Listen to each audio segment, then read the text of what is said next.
Next man has been through it all, and now he's the best there is. World champion and world record holder, Jonathan Edwards. How did he do it? Well, you must remember this.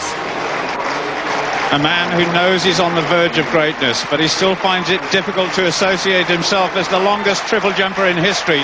Here's Jonathan in the first round. Oh, it's huge, it's massive! My goodness, we could see history in the making in this very first round. Oh my goodness gracious me. 18 meters 16. It's legal, it's a world record for Great Britain and Jonathan Edwards. At the World Championships in Gothenburg last August, Jonathan Edwards broke the triple jump world record not once. Oh, it's a tough act to follow, but he's done it again. I don't believe it. But twice in successive jumps. There it is. It is exactly 60 feet and 1/4 of an inch. Jonathan Edwards has made history again. So how did he feel? I think the thing that sticks out the most was the response of the crowd. Not only when I jumped, but at my medal ceremony, they just clapped and clapped and clapped to the stage where I was embarrassed. But just how did Jonathan reach the stage where he's now the best in the world? Jonathan's triple jumping history started 11 years ago when he won the 1984 senior boys title at the English Schools Championships. So it was a big surprise to me that I won that. But I hadn't done any training then, and that was very much just sort of almost turn up, put my spikes on and jump and win. But I had no great ambitions to be a triple jumper at that stage. Who would have ambitions to be a triple jumper, you might say? Although he competed on the international athletic circuit, the gold medal never looked within his reach.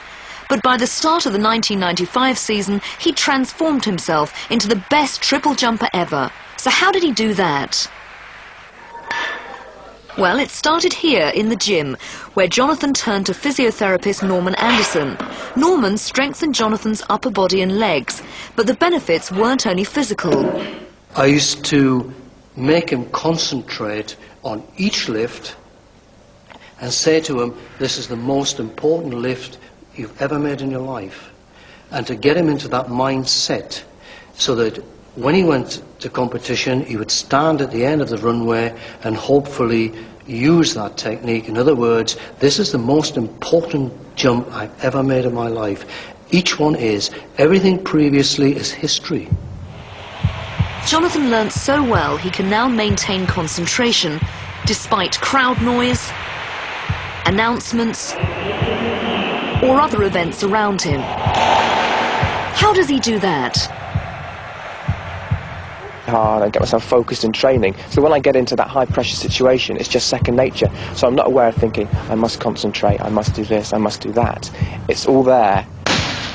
With his concentration firmly focused, Jonathan then developed a new jumping technique, the key to taking him to the distances of his dreams.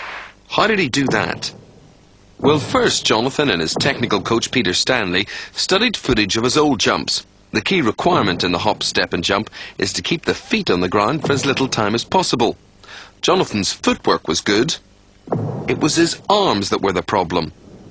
Jonathan's technique was poor because he used to lose his balance.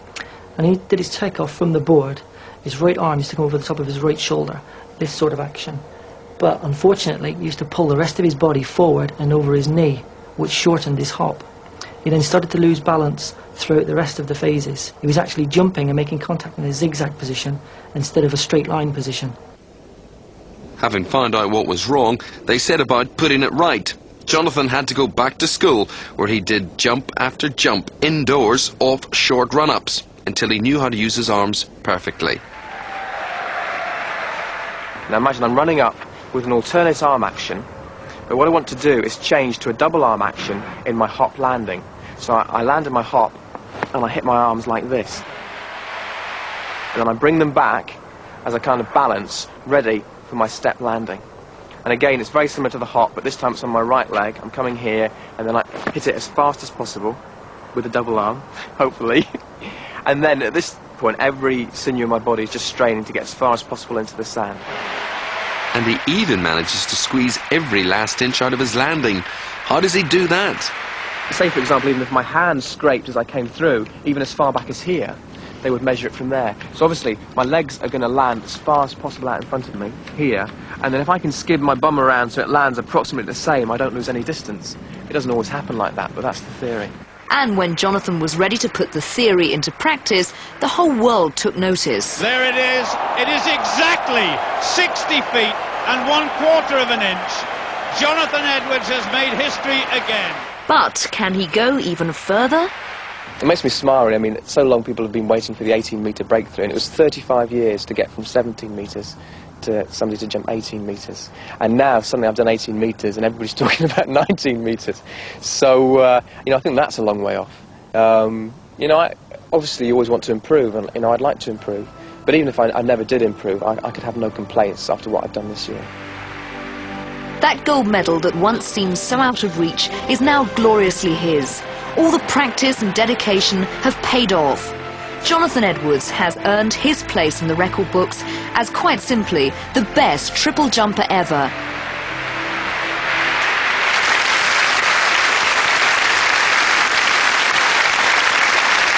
Well, it's time for us to skip out of here now, because that's our show for tonight. We hope you enjoyed it and maybe learned a few things you didn't know before.